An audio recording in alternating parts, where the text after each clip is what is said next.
सोना क्या है?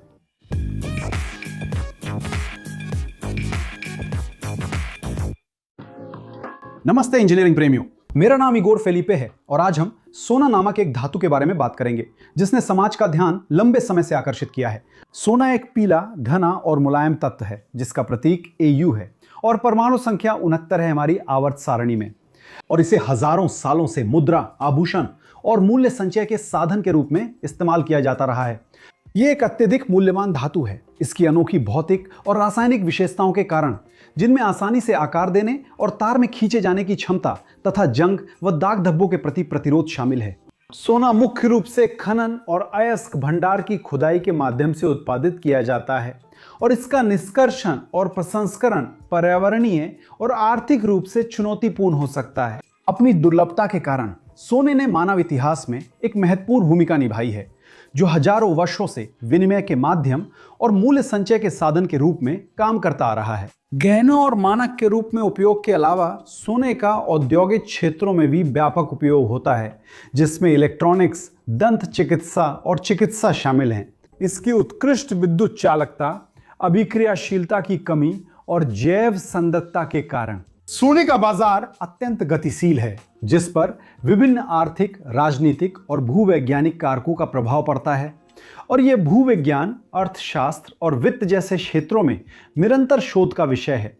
अब सोने को एक विशेष प्रकार की धातु के रूप में सोचिए, जो हमारे ग्रह पर दुर्लभ है और इसी दुर्लभता के कारण यह अत्यंत मूल्यवान हो जाता है। इसे सदियों से कई संस्कृतियों ने इस्तेमाल किया है। लोग सोने की ओर इसलिए आकर्षित होते हैं क्योंकि यह न धुंधला पड़ता है, न जंग लगता है और लंबे समय तक टिकता है। यह बिजली का अच्छा संवाहक है और अन्य तत्वों से नहीं प्रतिक्रिया करता, इसलिए इलेक्ट्रॉनिक उपकरणों में उपयोग होता है। और क्योंकि सोना ढूंढना और खनन करना मुश्किल है, इसे दुनिया के कुछ ही स्थानों पर बनाया जा सकता है। इसी वजह से यह इतना मूल्यवान है और कई संस्कृतियों में इसे संपत्ति और शक्ति के प्रतीक के रूप में इस्तेमाल किया गया है। लेकिन हम सोना कहां पा सकते हैं? मुख्य स्रोत खनिज हैं, जहां सोना अक्सर सोने के अयस्क से निकाला जाता है, जो खनिजों का मिश्रण होता है जिसमें एक कीमती धातु होती है। सोने के अयस्क के भंडारों में पाए जाने वाले कुछ सबसे सामान्य खनिजों में क्वार्ट्ज, पाइराइट और कैल्कोपाइराइट शामिल हैं। इन खनिजों को मुख्य रूप से भूमिगत खदानों से निकाला जाता है, जहां सोने की शिराएं और अयस्क के भंडार खोदे और संसाधित किए जाते हैं। हम सोना छोटी मात्रा में नदियों और नालों में भी पा सकते हैं, जहां यह कटाव द्वारा बनाए गए अलुवियल भंडारों में और सोना युक्त चट्टानों के अपक्षय में मिलता है। मेरी तरह जो लोग इलेक्ट्रॉनिक डिवाइस और थोड़ा एसिड इस्तेमाल कर चुके हैं, वे जानते हैं कि सोना वापस निकाला जा सकता है इलेक्ट्रॉनिक कचरे से भी, जैसे कंप्यूटर के फेंके गए पुर्जे, मोबाइल फोन और अन्य इलेक्ट्रॉनिक उपकरण। लेकिन मेरी बात मानो, ये करना बहुत बड़ा काम है। सोने के भंडार मिल सकते हैं इन todos os continentes। सोने के सबसे बड़े उत्पादक देश चीन, ऑस्ट्रेलिया, रूस, संयुक्त राज्य अमेरिका और कनाडा है। आमतौर पर सोना प्राप्त करने की प्रक्रिया कई चरणों में होती है। पहला चरण है यह पता लगाना कि सोना कहाँ है, जिसे खोज या अन्वेषण कहते हैं। यह भूवैज्ञानिक अनुसंधानों और ड्रिलिंग कार्यक्रमों के माध्यम से किया जाता है। सोना मिलने पर उसकी निकासी के लिए खदान विकसित करनी होती है। इसमें खुदाई, सुरंगें बनाना और अयस्क के प्रसंस्करण और परिष्करण के लिए सुविधाओं का निर्माण शामिल हो सकता है। जब खदान बन जाती है तो अयस्क की वास्तविक निकासी शुरू होती है।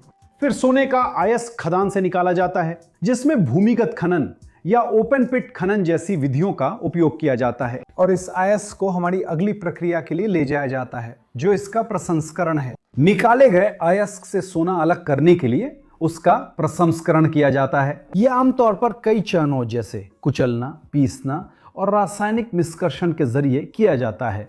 अंतिम चरणों में से एक सोने का परिष्करण है, जहां उसे शुद्ध किया जाता है और उसमें से सभी अशुद्धियां हटा दी जाती हैं। ये आमतौर पर एक प्रक्रिया के माध्यम से किया जाता है जिसे गलन कहा जाता है, जहां सोना पिघलाया जाता है और अशुद्धियों को अलग करके हटा दिया जाता है। अंत में सोने को सिल्लियों में ढाला जाता है, तारों में खींचा जाता है और यहां तक कि सोने की पत्तियों में भी बनाया जाता है। फिर इस सोने का उपयोग आभूषण बनाने में, देशों में मूल्य के भंडार के रूप में या औद्योगिक उपयोगों में किया जाता है। यह स्पष्ट है कि सोना निकालने के तरीके जमा के प्रकार, स्थान और संचालन की अर्थव्यवस्था के अनुसार बदल सकते हैं। इस प्रक्रिया में साइनाइड और पारा जैसे कई रासायनिक पदार्थों का उपयोग हो सकता है। ये रासायनिक पदार्थ पर्यावरणीय जोखिम पैदा कर सकते हैं और जो कंपनियां इन्हें अपनी उत्पादन प्रक्रिया में इस्तेमाल करती हैं, उन्हें प्रभावों को कम करने के लिए सावधानी पूर्वक प्रबंधन की आवश्यकता होती है, चाहे वह श्रमिक हो या स्थानीय समुदाय। सोने का एक और बड़ा फायदा यह है कि इसे शुद्ध रूप में इस्तेमाल किया जा सकता है या अन्य पदार्थों के साथ मिलाकर मिश्र धातु बनाई जा सकती है।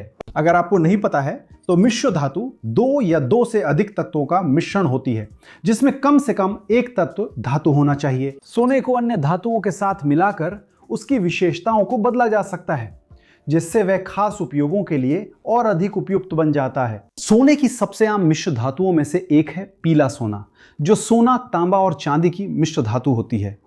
और यही पारंपरिक सोना है जिसे आभूषणों में इस्तेमाल किया जाता है और जिसकी रंगत गर्म पीली होती है। हमारे पास सफेद सोना है, जो सोना, निकल, जिंक या पैलेडियम की मिश्र धातु है। इसका रंग चांदी जैसा सफेद होता है और यह आभूषणों में भी इस्तेमाल होता है। वही गुलाबी सोना, सोना और तांबे की मिश्र धातु है और इसका रंग गुलाबी लाल होता है और इसे भी आमतौर पर आभूषण बनाने में इस्तेमाल किया जाता है। हरा सोना या इलेक्ट्रॉन सोना और चांदी की मिश्र धातु है और इसे हजारों वर्षों से विनिमय सामग्री और सिक्कों के निर्माण में इस्तेमाल किया गया है। इन मिश्र धातुओं को आवश्यकताओं के अनुसार अनुकूलित किया जा सकता है और अन्य सामग्रियों के साथ मिलाकर जटिल मिश्र धातुएं बनाई जा सकती हैं, विशिष्ट होती हैं। लेकिन सोने का उपयोग कहां किया जाता है? गहनों के अलावा सोना मूल्य संचय का साधन और आर्थिक और राजनीतिक अनिश्चितता में सुरक्षा देता है। कुछ जगहों पर जैसे दुबई में ऐसे एटीएम हैं जहां लोग सोने की सिल्लियां निकाल सकते हैं। ऐसा इसलिए है क्योंकि यह समाज में आम है और समय के साथ इसकी कीमत में थोड़ा ही बदलाव होता है। आप शेयर बाजार से फंड्स के जरिए भी सोना खरीद सकते हैं और यह सिर्फ आर्थिक क्षेत्र तक सीमित नहीं है। जैसा कि मैंने कहा, सोना बिजली का बेहतरीन संवाहक है और इसका उपयोग स्मार्टफोन, लैपटॉप, टेलीविजन जैसे इलेक्ट्रॉनिक उपकरणों में होता है। इसका उपयोग दंत चिकित्सा में फिलिंग, क्राउन और ब्रिज बनाने में होता है। ये इसकी जैव संगतता और टिकाऊपन के कारण है। इसका मतलब है कि सोना हमारे शरीर के साथ अन्य धातुओं की तरह प्रतिक्रिया नहीं करता और इसी वजह से ये इस तरह के उपयोग के लिए आदर्श बन जाता है। किसने किसी को सोने का दांत नहीं देखा है? यह सिर्फ सुंदरता के लिए नहीं, बल्कि इसकी जैव संगतता के कारण भी इस्तेमाल किया जाता था। सोने के यौगिकों का उपयोग कुछ चिकित्सीय उपचारों में भी किया जाता है, जैसे कि रूमेटाइड गठिया के इलाज में और यहां तक कि कुछ प्रकार के कैंसर में भी। इंजीनियरिंग में सोने का उपयोग कहां हो सकता है? इलेक्ट्रॉनिक उद्योग में इसका बहुत उपयोग इलेक्ट्रॉनिक उपकरणों के निर्माण में किया जाता है। इसकी उच्च चालकता, संक्षारण प्रतिरोध और स्थिर एवं अत्यधिक चालक संपर्क बनाने की क्षमता के कारण ये एरोस्पेस उद्योग में भी उपयोग किया जाता है। इसकी उच्च संक्षारण प्रतिरोध और अवरक्त विकिरण को परावर्तित करने की क्षमता के कारण हमारे उपग्रहों में सोने का उपयोग विकिरण से सुरक्षा से लेकर संवेदनशील इलेक्ट्रॉनिक घटकों तक किया जाता है। एक दिलचस्प उपयोग यह है कि इसे उत्प्रेरक के रूप में इस्तेमाल किया जाता है। कई रासायनिक अभिक्रियाओं में यह बिना खुद बदले अभिक्रियाओं को आसान बना सकता है, प्रक्रिया में स्वयं का उपभोग किए बिना। यह इसे कई औद्योगिक प्रक्रियाओं में उपयोग के लिए एक महत्वपूर्ण सामग्री बनाता है, जिसमें उर्वरकों, प्लास्टिक और ईंधन का उत्पादन शामिल है। इसे कांच के उत्पादन में भी इस्तेमाल किया जा सकता है, जहां इसका उपयोग कांच की रंगत बदलने के लिए किया जाता है, जैसे कि लाल, पीला और यहां तक कि हरा। लेकिन सवाल है, ये इतना महंगा क्यों है? इसका पहला कारण इसकी दुर्लभता है। सोना एक अपेक्षाकृत दुर्लभ तत्व है और इसे पृथ्वी की पपड़ी से निकालने के लिए बड़े पैमाने पर खनन की आवश्यकता होती है। सोने की सीमित आपूर्ति और उसके साथ बढ़ती मांग इसकी ऊंची कीमत का कारण बनती है। इसके खनन की लागत भी काफी अधिक होती है। धरती से सोना निकालने के लिए महंगे उपकरण, संचालन और खनन प्रक्रियाओं की आवश्यकता होती है और जाहिर है ये लागतें उपभोक्ताओं तक सोने की ऊंची कीमतों के रूप में पहुंचती हैं। सोने को शुद्ध करने के लिए भी विशेष उपकरणों और रसायनों की आवश्यकता होती है, जैसा कि मैंने पहले पारे का जिक्र किया था, और ये लागतें भी सोने की कुल लागत में योगदान करती हैं। और चूंकि ये एक दुर्लभ महंगा पदार्थ है और इसकी खुदाई में बहुत संसाधन लगते हैं, इसलिए इसके परिवहन और सुरक्षा को नजरअंदाज नहीं किया जा सकता। सोने का परिवहन और भंडारण चोरी या गुम होने से बचाने के लिए सुरक्षा प्रणालियों और विशेषज्ञ टीमों की आवश्यकता होती है और ये सभी लागतें सोने की कीमत में दिखती हैं। खुद खनन कंपनियों की सुरक्षा भी बेहद कड़ी होती है। और जाहिर है मशहूर मांग और आपूर्ति का नियम, जब सोने की मांग बहुत ज्यादा होती है और आपके पास उसकी आपूर्ति सीमित होती है तो इससे दाम बढ़ जाते हैं। ये एक आकर्षक तत्व है जो कई लोगों में इच्छा और प्रतिष्ठा जगाता है और निश्चित रूप से ये आने वाले हजारों सालों तक ये इच्छा जगाता रहेगा।